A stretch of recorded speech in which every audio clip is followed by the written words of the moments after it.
es el anticristo, o es el falso profeta, etcétera, etcétera. Pero vamos a hacer descubrimientos en esta noche muy interesantes acerca de la bestia. Dice Apocalipsis 11, versículo 7.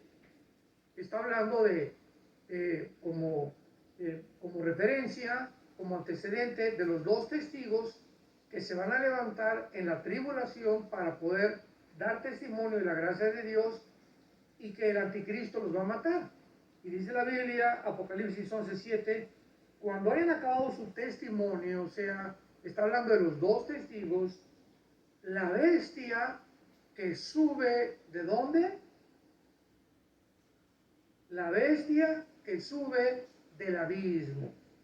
Hará guerra contra ellos y los vencerá y los matará.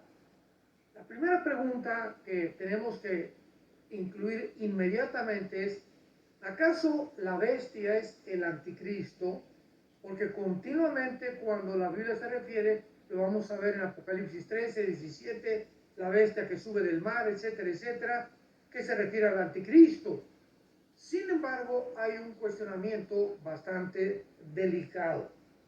Sabemos que no existe la reencarnación, o sea, esta filosofía y doctrina hindú que establece o enseña que cuando una persona muere, pues regresa a esta vida en la forma de un animal o de otra persona y continúa, si tuvo un karma o una vida mala, negativa, pues va a regresar en un cerdo, en una vaca, en un puerco, o etcétera, etcétera. Esto la Biblia no lo enseña y es contradictorio a la Biblia, porque dice Hebreos 9:27, está establecido los hombres, establecido que muramos una sola vez. Escuchemos esto con atención. Y después que muramos, viene el juicio. O sea, no hay limbo ni para los niños. Esto lo inventó la Iglesia Católica. No hay purgatorio. Esta palabra no existe en las Sagradas Escrituras. No hay reencarnación. Todas estas doctrinas y todas estas enseñanzas son antibíblicas. Y tenemos ya que comenzar a despojarnos de todos estos mitos, estas leyendas que contradicen las Sagradas Escrituras. Entonces, cuando la Biblia habla que alguien llamado la bestia va a surgir del abismo, pues vamos en primer lugar a investigar qué cosa es el abismo. Y el abismo es un lugar, ¿verdad?, que se encuentra al lado del infierno. O sea, hay una prisión que es el infierno, otro el abismo, otro el Abadón, donde están los ángeles caídos o principados satánicos que fueron encerrados en el tiempo de Noé. Entonces vemos que la Biblia nos revela tres prisiones oscuras, tres prisiones misteriosas, donde se encuentran los seres humanos, donde se encuentran los demonios y donde se encuentran algunos ángeles caídos. Veamos, por ejemplo, en Isaías, vamos a ver algunos pasajes para poder respaldar todo lo que estamos diciendo.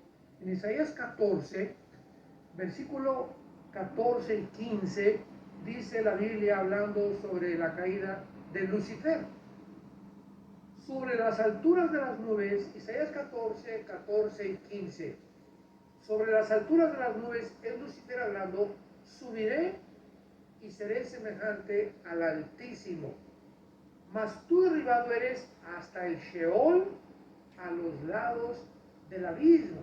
Entonces vemos nosotros que el Sheol es un lugar y el abismo es otro lugar. Y el Sheol en el Antiguo Testamento era el lugar donde todos los espíritus humanos, tengamos cuidado con esto, no los demonios ni los ángeles caídos, todos los espíritus humanos eran encerrados o descendían, que está en el centro de la tierra, y hasta que llegó Jesucristo en el Nuevo Testamento, porque en el Antiguo Testamento no existe ninguna revelación acerca del lugar donde iban todos más que el Sheol. Es un lugar misterioso.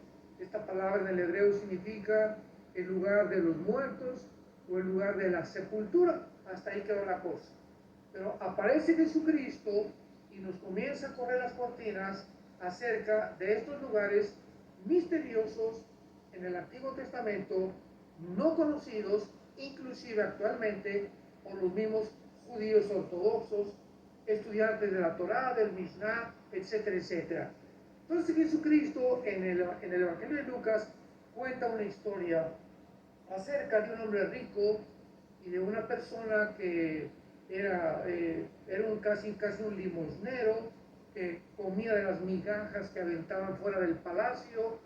Y dice esta historia porque no es una parábola. En las parábolas no existen nombres propios como Abraham en esta historia de Cristo.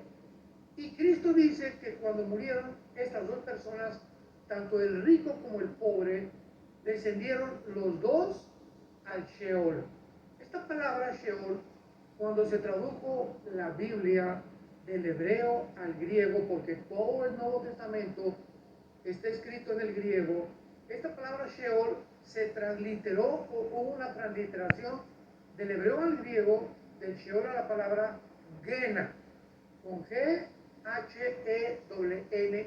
Los que lo quieran apuntar, que se traduce infierno